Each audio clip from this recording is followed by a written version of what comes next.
Selamat pagi dan salam sejahtera untuk kita semua. Perkenalkan, nama saya Jureni Prastika, NIM 200408108 kelas A4. Dalam presentasi kita hari ini, kita langsung masuk saja ke judul kita pada hari ini. Judul presentasi kita pada hari ini yaitu tentang tahap-tahap perkembangan bahasa berdasarkan usia anak usia dini. Kita langsung masuk ke poin yang pertama, yaitu kita perlu tahu dulu nih, apa itu perkembangan bahasa anak. Nah, perkembangan bahasa anak adalah kemampuan yang digunakan anak untuk berkomunikasi, baik berupa tulisan, ucapan, kode tubuh, dan bahasa isyarat.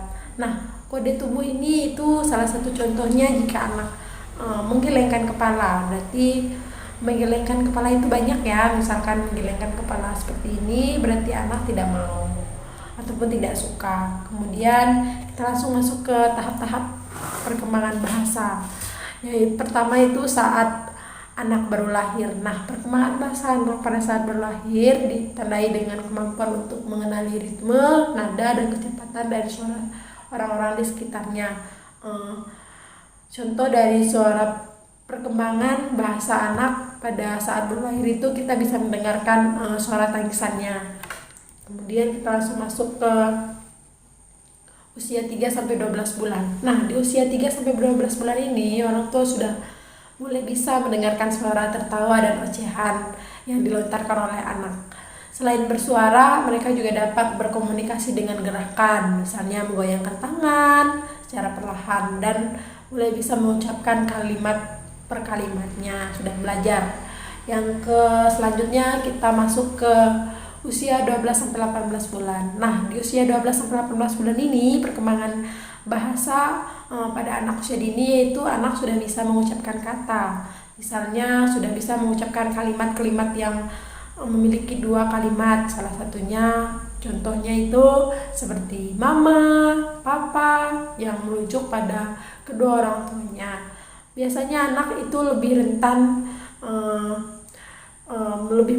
mengucapkan kalimat yang mudah. Salah satunya itu tadi seperti mengucapkan kalimat kakak, papa, mama. Dan biasanya yang pertama mereka ucapkan itu mereka mengucapkan panggilan kepada orang tuanya.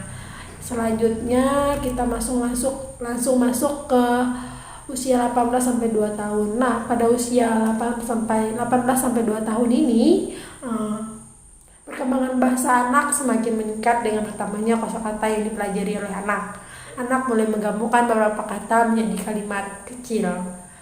Orang tua dan anak pun mulai bisa saling mengerti apa yang diucapkan terhadap satu sama lainnya. Jadi pada usia 18-2 tahun ini kemampuan kosakata anak sudah mulai meningkat. Kita langsung masuk ke usia 2-3 tahun. Pada usia 2-3 tahun ini anak mulai mampu berbicara dengan benar. Bahkan orang yang baru ditemuinya pun sudah bisa ditemuinya sudah bisa memahami ucapan dari anak. Kita langsung masuk ke usia 3-5 tahun. Nah, di usia ini di masa inilah anak umumnya lebih sering bertanya seputar hal-hal kompleks yang abstrak. Misalnya itu salah satu contohnya itu kok buah kelapa bisa jatuh dari pohonnya, jadi seperti itu. Nah, tugas kita sebagai orang tua, kita menjelaskan kepada anak kenapa buah kelapa bisa jatuh. Nah, di usia tersebut juga anak akan menjadi penasaran dan dengan berbagai topik dan hal apa saja yang menarik di sekitarnya. Mereka juga mulai mampu memahami aturan perbuatan bahasa yang mendasar dan mencoba membentuk kalimat-kalimat yang sulit.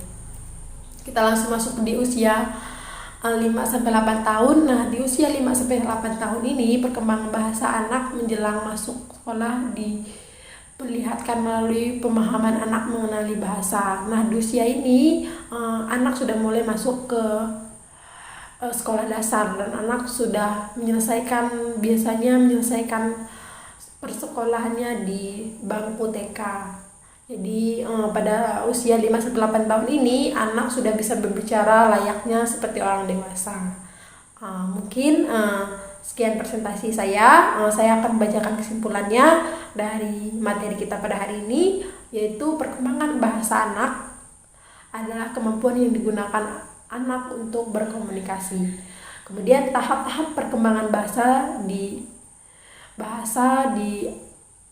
atas bukanlah patokan yang pasti, karena setiap anak memiliki waktunya sendiri. Ada anak yang mungkin rentan dalam waktu dia lancar berbicaranya itu cepat, ada juga yang lambat. Jadi seperti itu. Mungkin hanya itu presentasi yang bisa saya sampaikan pada hari ini. Mohon maaf jika banyak kesalahan dalam saya menyampaikan presentasi saya pada hari ini. Sekian presentasi saya ucapkan terima kasih.